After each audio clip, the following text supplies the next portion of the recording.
Bismillahirrahmanirrahim. Assalamualaikum warahmatullahi wabarakatuh.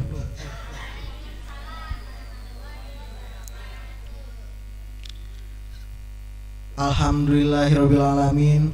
Wabihi nasta'in ala umuri dunia waddin. Wassalatu wassalamu ala israfil anbiya'i wal mursalin wa ala alihi wa sahbihi ajmain, amma ba'du. Pertama-tama, marilah kita panjatkan puja beserta syukur kita atas kehadirat Allah Subhanahu wa Ta'ala, karena dengan karunia-Nya kita dapat berkumpul pada siang menjelang sore pada hari ini. Tak lupa juga sholawat serta salam, tak lupa kita aturkan kepada baginda Nabi besar Muhammad Sallallahu Alaihi Wasallam, kepada kerabatnya, kepada keluarganya, kepada sahabat-sahabatnya, dan serta para tabi'in dan tabiat, dan semoga kita semua mendapatkan syafaatnya di yaumul qiyamah nanti. Amin amin ya robbal alamin. Saya di sini selaku pembawa acara akan menyebutkan susunan acara pada diskusi kita kali ini sebagai berikut. Yang pertama itu pembukaan oleh MC, yang kedua menyanyikan lagu nasional, yang ketiga konsep sejarah oleh Bapak Arif Budiman, yang keempat diskusi aksi dipimpin oleh MC atau moderator, presentasi, tanya jawab serta komentar. Yang kelima hiburan kuis, serta yang ketujuh kesimpulan oleh peserta. Yang terakhir yaitu penutup. Baiklah, kita buka diskusi kali ini dengan membaca basmalah. Bismillahirrahmanirrahim. Selanjutnya menyanyikan lagu kebangsaan. Hadirin dimohon berdiri. We thank you for choosing Cebu Pacific.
Hadirin dipersilakan duduk kembali.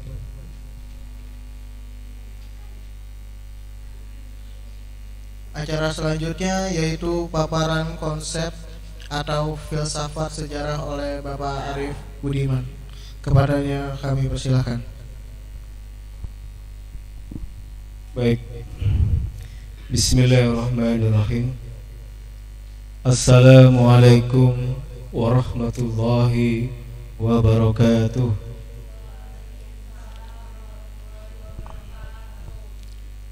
Alhamdulillah. Alhamdulillahi rabbil alamin. Wabihi nasta'in ala umuri dunya waddin. Wassalatu wassalamu ala asyrafil anbiya'i wal mursalin wa ala alihi wa ashabihi ajma'in, amma ba'du. Pertama-tama marilah kita panjatkan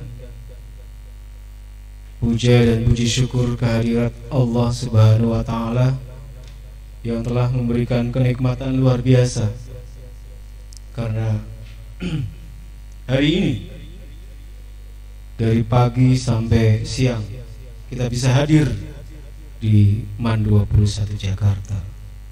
Tidak lain dan tidak bukan adalah dalam rangka untuk thalabul ilmi faridatun ala kulli muslimin wal muslimah. Ini adalah bagian dari kewajiban dalam rangka untuk menuntut ilmu, yang pada kesempatan siang hari ini alhamdulillah nanti temanya akan mengangkat Indonesia pada masa reformasi. Istilah reformasi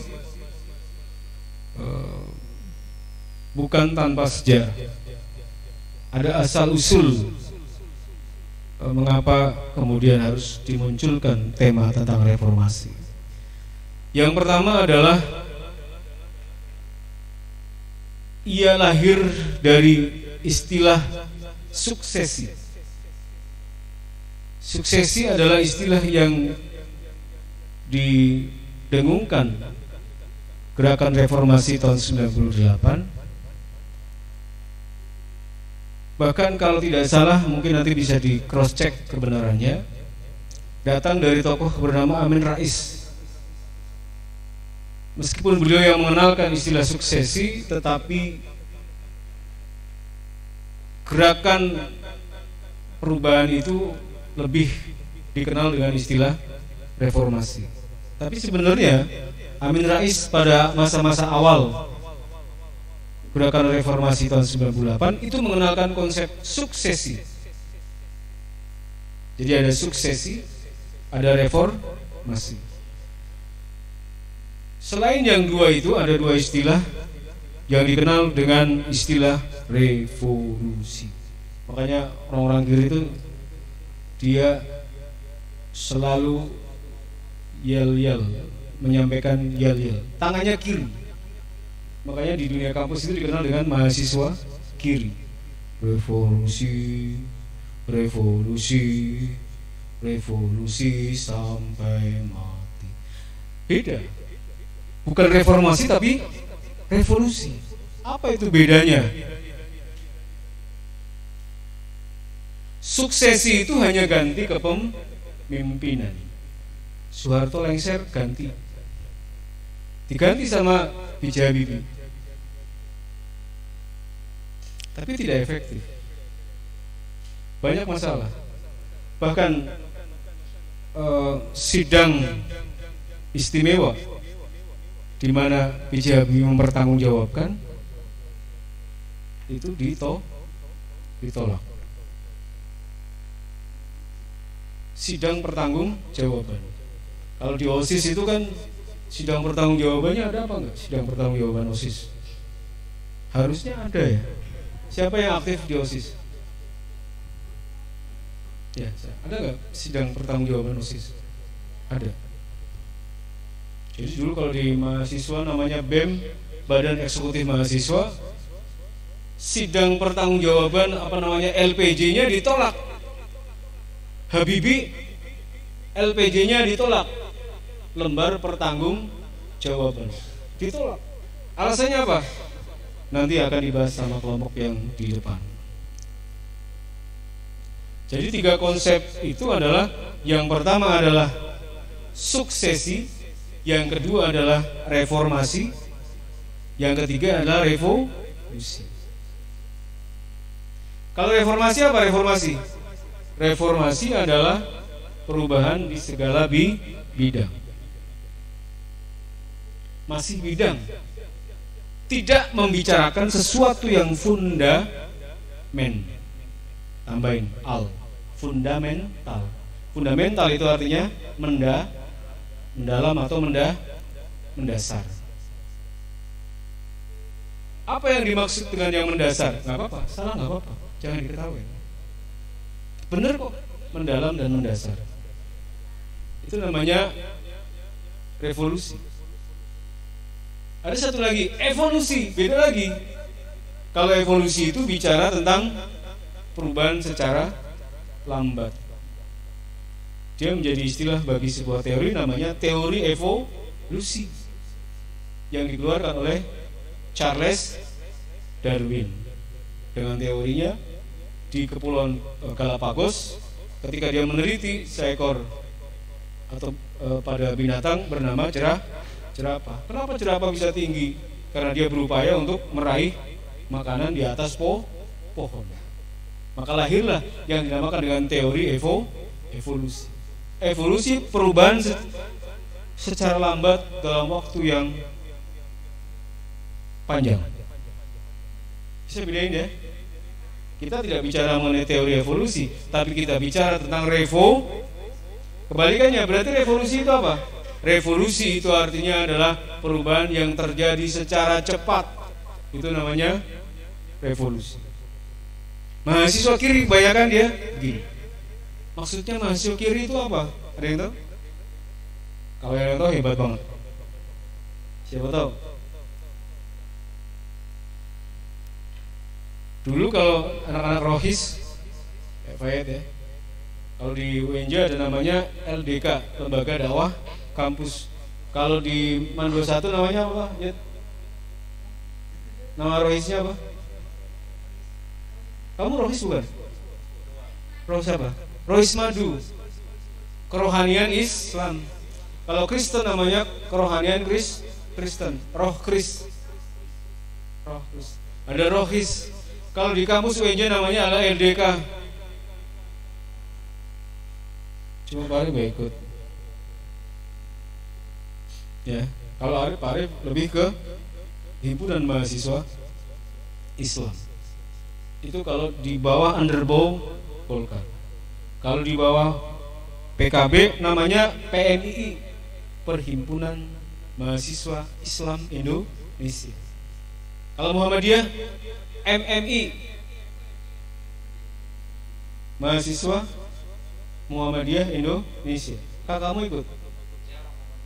Oh, kamu tahu ya berarti ya? Mahasiswa Muhammadiyah Indonesia. Sekarang agak liberal. PMII lebih liberal lagi.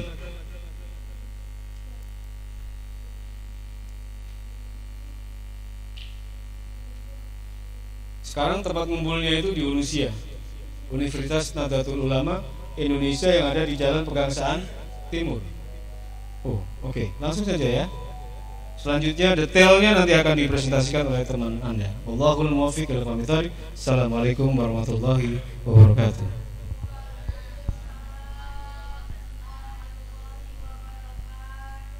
Terima kasih kepada Bapak Arif Muhammad telah yang Bapak Arif Budiman yang telah memaparkan konsep, dan semoga kita semua mendapatkan ilmu yang bermanfaat. Selanjutnya yaitu langsung saja presentasi karya dengan tema Indonesia pada masa reformasi oleh kelompok 5. Kepada kelompok 5 dipersilakan.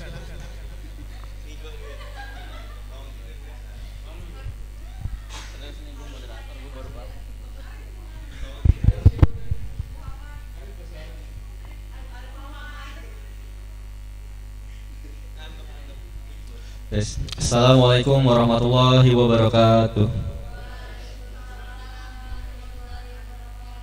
Alhamdulillahirabbil alamin, khalaqal mauta wal hayata liyabluwakum ayyukum ahsanu amala. Asyhadu an la ilaha illallah wa asyhadu anna Muhammadan Rasulullah. Amma ba'du. Puji dan puja kita panjatkan kepada Allah SWT, ucapan syukur serta sholawat kita aturkan kepada Rasulullah SAW, karena atas nikmat Allah lah kita dapat berkumpul pada hari ini di lab komputer ini untuk menjalankan presentasi. Sebelumnya saya ucapkan terima kasih kepada Bapak Arif Budiman selaku guru sejarah yang telah memaparkan konsep reformasi yang berkaitan dengan tema kelompok kami pada hari ini.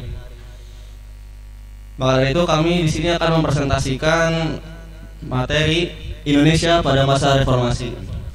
Dimohon kepada para audiens untuk mengartikan materi dengan seksama agar dapat memahami materi yang kita sampaikan.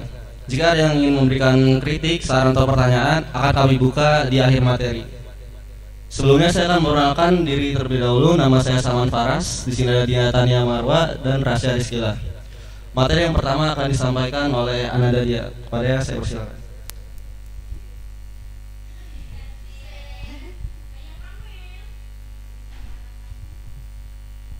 Pengertian era reformasi atau era pasca Soeharto di Indonesia dimulai pada tahun 1998, tepatnya saat kejatuhan Soeharto pada 21 Mei 1998 dan digantikan oleh wakil presiden saat itu, B.J. Habibie.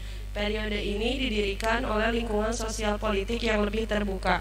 Isu-isu selama periode ini diantaranya dorongan untuk menerapkan demokrasi dan pemerintahan sipil yang lebih kuat, elemen tentara nasional Indonesia yang mencoba untuk mempertahankan pengaruhnya, Islamisme yang tumbuh dalam politik dan masyarakat umum, serta tuntutan otonomi daerah yang lebih besar. Proses reformasi menghasilkan tingkat kebebasan berbicara yang lebih tinggi, berbeda dengan penyensoran yang meluas saat Orde Baru. Akibatnya, debat politik menjadi lebih terbuka di media massa dan ekspresi seni makin meningkat. Peristiwa-peristiwa yang telah membentuk Indonesia dalam periode ini diantaranya serangkaian peristiwa terorisme, termasuk bom Bali 2002, serta gempa bumi dan tsunami Samudra Hindia 2004. Kepresidenan Habibie tahun 1998 sampai 1999. Setelah pengunduran diri Soeharto, Wakil Presiden B.J. Habibie dilantik sebagai presiden dan melakukan berbagai reformasi politik. Pada Februari 1999, pemerintahan Habibie mengesahkan Undang-Undang Partai Politik yang mencabut pembatasan jumlah partai politik atau parpol. Sebelumnya, pada masa Soeharto, hanya 3 parpol yang diperbolehkan. Parpol juga tidak diwajibkan berideologi Pancasila. Hal ini mengakibatkan partai politik bermunculan dan 48 diantaranya akan bersaing dalam pemilihan legislatif 1999.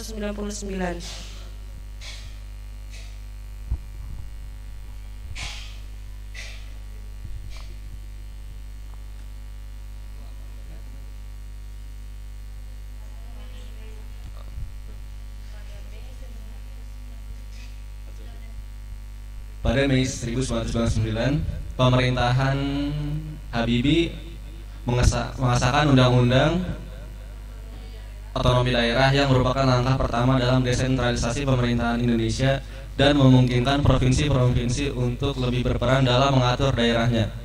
Pers lebih dibebaskan pada pemerintahan Habibie. Meskipun Kementerian Penerangan tetap dipertahankan, tahanan politik seperti Sri Bintang Pamungkas, Mukhtar Pakpahan, dan Sanana Gusmao juga dibebaskan atas perintah Habibie. Pada era Habibie juga dilangsungkan pemilihan umum legislatif 1999 yang merupakan pemilihan bebas pertama sejak pemilihan umum legislatif Indonesia 1955. Pemilu ini diawasi oleh Komisi Pemilihan Umum atau KPU yang independen, bukan komisi pemilihan yang diisi menteri-menteri pemerintah seperti yang terjadi pada masa Orde Baru. Habibie juga menyerukan referendum kemerdekaan Timor Leste 1999 untuk menentukan masa depan Timor Leste. Tindakan ini mengejutkan banyak orang dan membuat marah beberapa orang. Pada tanggal 30 Agustus, penduduk Timor Timur memilih untuk merdeka. Lepasnya provinsi ini merugikan popularitas dan aliansi politik Habibie.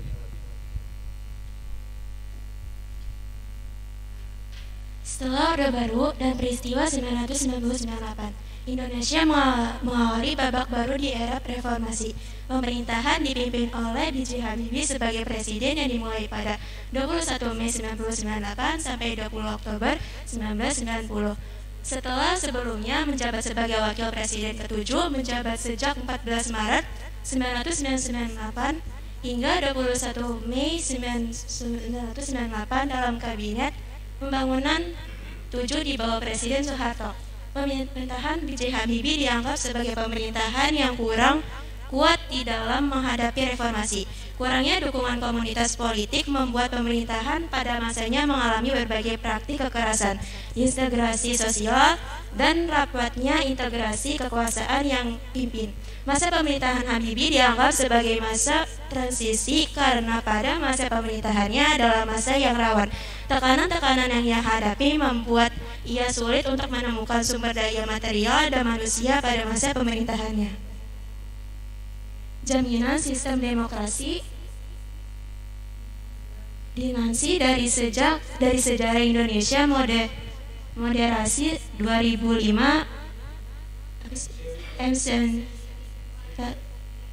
MC Rakyat. Meski banyak menerima tekanan dari berbagai sisi, pemerintahan pada zaman Habibie dinilai begitu baik. Selama 17 bulan menjabat sebagai presiden, ia menjamin adanya masyarakat yang lebih demokratis, terbuka, dan adil. Ada jaminan di dalam sistem demokrasi yang ia jadikan seperti kebebasan pers, adanya pemilu multipartai, dan penyelenggaraan pemerintah daerah. Prestasi yang patut dibanggakan salah satunya yaitu menurunnya nilai dasar hingga 10.000 per 1 dolar AS, di mana sebelumnya mencapai 15 per 1 dolar AS. Baca juga penyimpangan terhadap Pancasila pada masa Orde Baru. Yang hal yang paling penting dalam masa pemerintahan Habibie adalah lepasnya Timor Timur pada tahun 2002 yang diawali dalam pemerintahan munculnya referendum Timor Timur pada tanggal 30 Agustus 1999. Peristiwa lepasnya Timor Timur menimbulkan kerusuhan yang tidak terkendali hingga akhirnya Habibie mengizinkan pasukan perdamaian PBB untuk mendamaikan situasi di Timor Timur.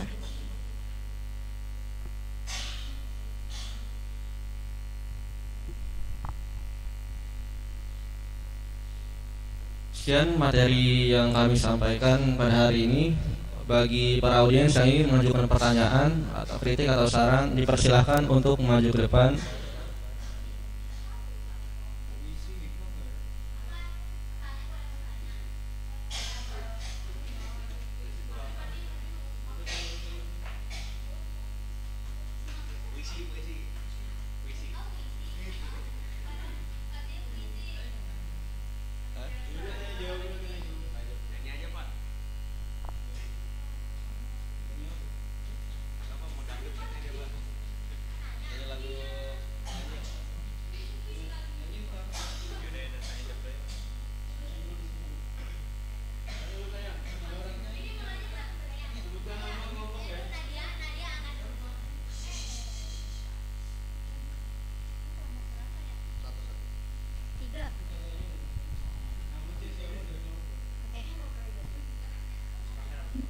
Nama saya Fatia Turiskia, saya dari kelompok 3. Saya ingin bertanya, kebijakan apa dalam kebijakan B.J. Habibie? Kebijakan B.J. Habibie dalam upaya pembangunan ekonomi. Terima kasih. Terima kasih kepada Ananda Fatia. Pertanyaan akan ditampung terlebih dahulu. Selanjutnya apakah ada yang ingin bertanya lagi?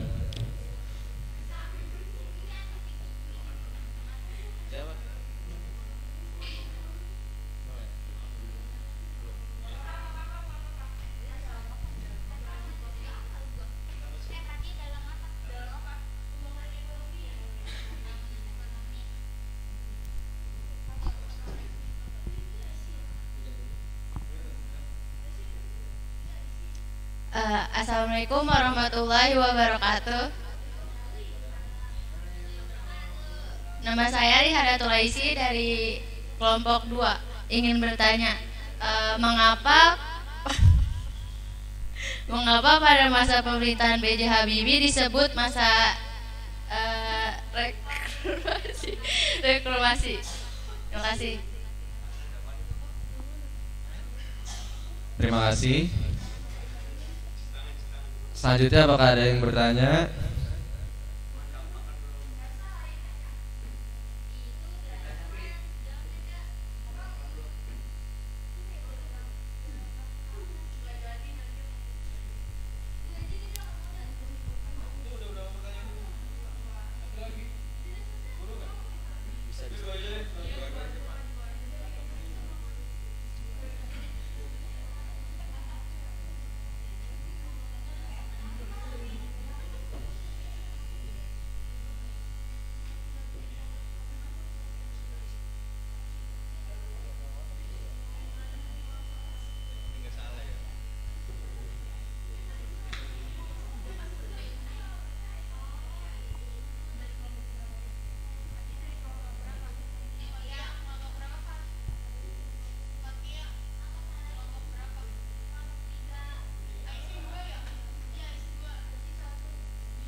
Saya akan menjawab pertanyaan dari Fatia.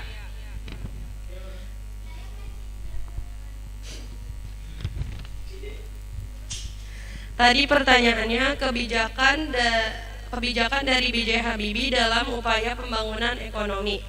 Yang pertama, menjalin kerjasama dengan IMF atau International Monetary Fund.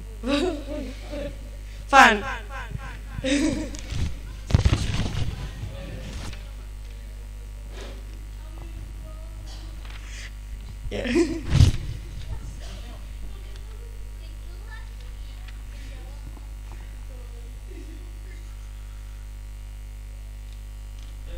Yang kedua, menerapkan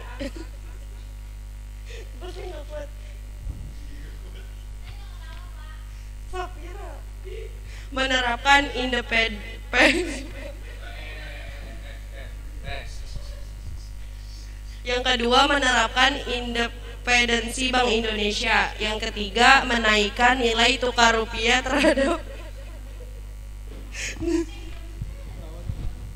terhadap dolar Amerika. Yang keempat, membentuk lembaga pemantau dan penyelesaian masalah utang luar negeri.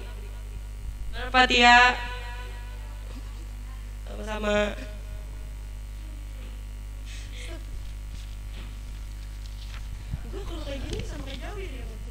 Saya akan menjawab pertanyaan dari Aisy dari kelompok 2. Mengapa pada masa pemerintahan B.J. Habibie disebut reformasi? Disebut masa reformasi karena saat itu merupakan transisi dari masa Orde Baru dibawa kepemimpinan Soeharto ke masa reformasi. Banyak kalangan menganggap pemerintah Orde Baru adalah otoriter. Presiden Habibie mampu mengubah sistem pemerintahan yang otoriter menjadi demokratis. Perubahan yang drastis itulah maka disebut dengan reformasi. Gimana Aisy jawabannya?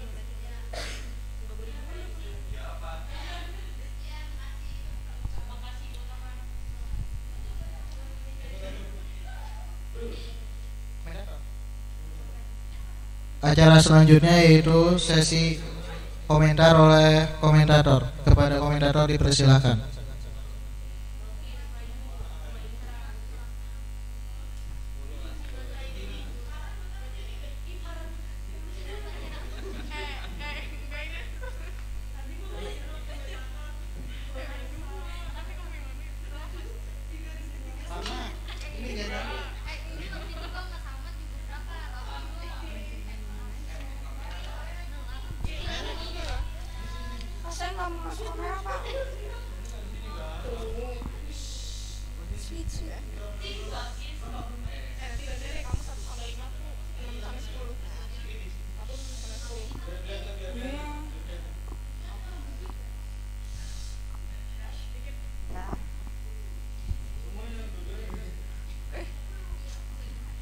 Kameranya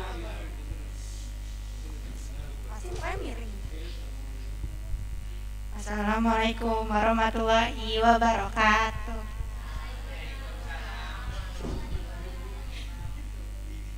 Apaan?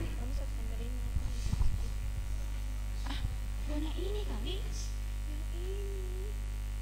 Pak, emang yang zona ini, Pak? Enggak, secara umum aja. Secara umum, secara yang penting-penting kamu.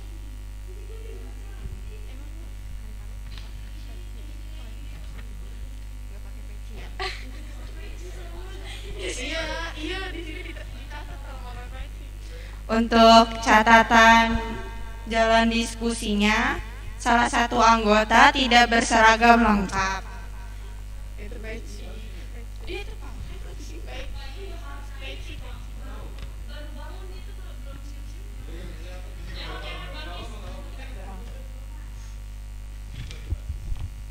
Yang kedua, tidak ada hiburan atau puisi. Oh, Hiburannya boleh nyanyi nggak? Pasnya mau nyanyi. hiburan terakhir Pak, bukannya. Oh, puisi itu wajib. Hiburan itu cuma tambahan. Dan hiburan itu biasanya dari kampung lain. Nggak apa-apa kalau dari kampung sini juga nggak apa-apa.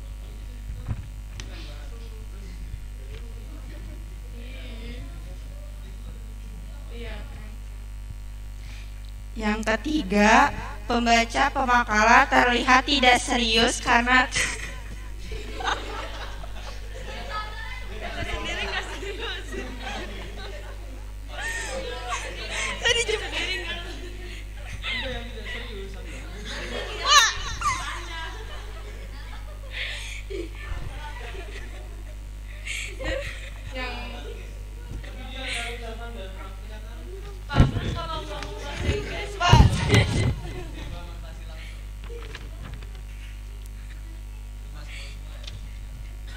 Yang keempat, pemakalah tidak perhatian kepada pesertanya.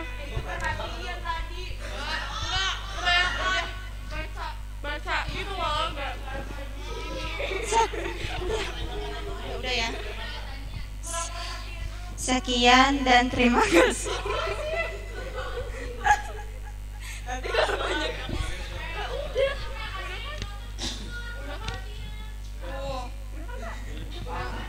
Mau dikasih banyak komentar. Oh, enggak apa-apa dah. Nah, terima kasih.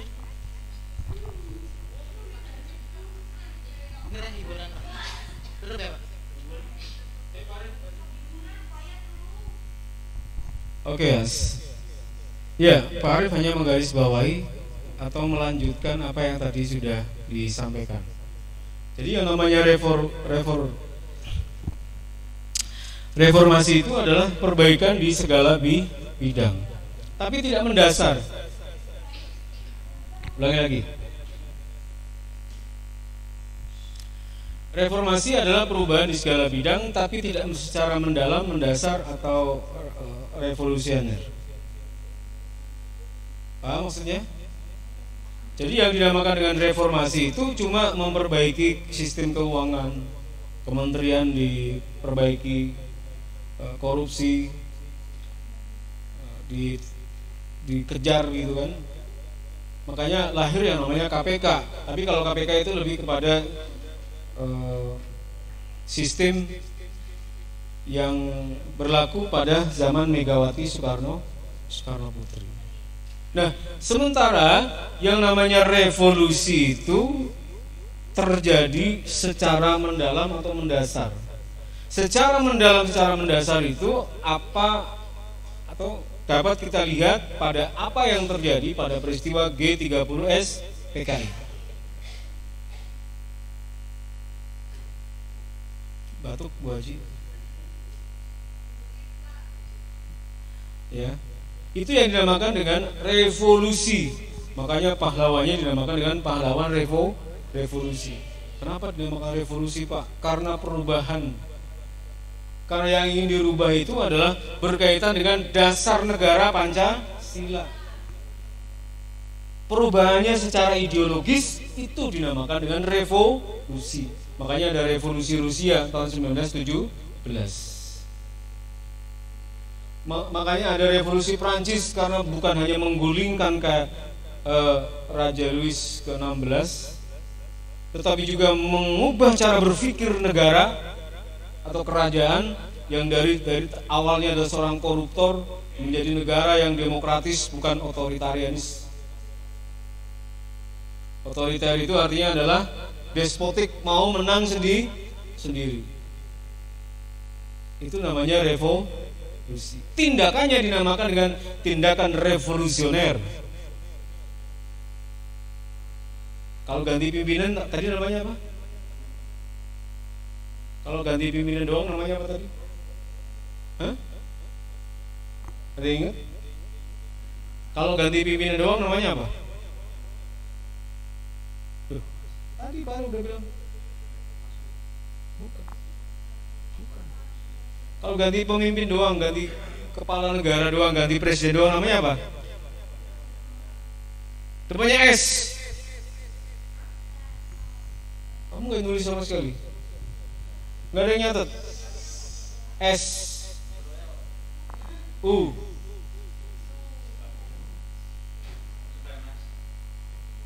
habis itu K, habis itu S, habis itu S, E, habis itu S, habis itu I. Suksesi. Iya. Padahal tebak-tebakan itu hurufnya udah ditaruh semua ya. Masih mikir juga. Namanya suksesi. Kalau reformasi hanya memperbaiki pada bidang-bidang tertentu. Ya, saya kira cukup ya. Mungkin ada penampilan, silakan. Wah, ada penampilan nggak? Baik, sebagai hiburan, silakan. Udah disiapin belum? Lagu yang kamu kuasain dah. Selanjutnya ada hiburan dari kelompok 5 ya. Pada kelompok 5 dipersilahkan.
Spontan, cuek,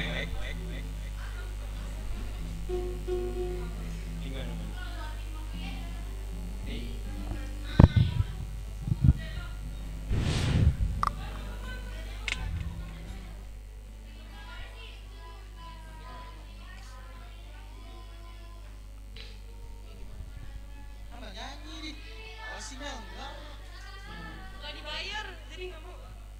Gua kasih piskap.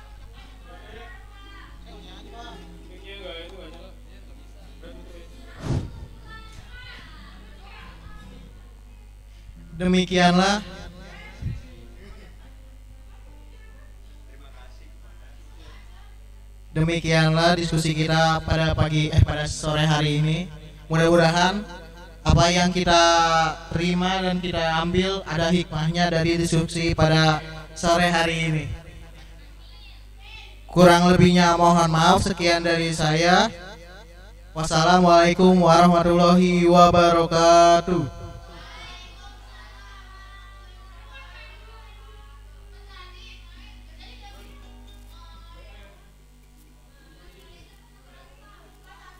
Tirai hujan, tension, perhatian, para pengunjung.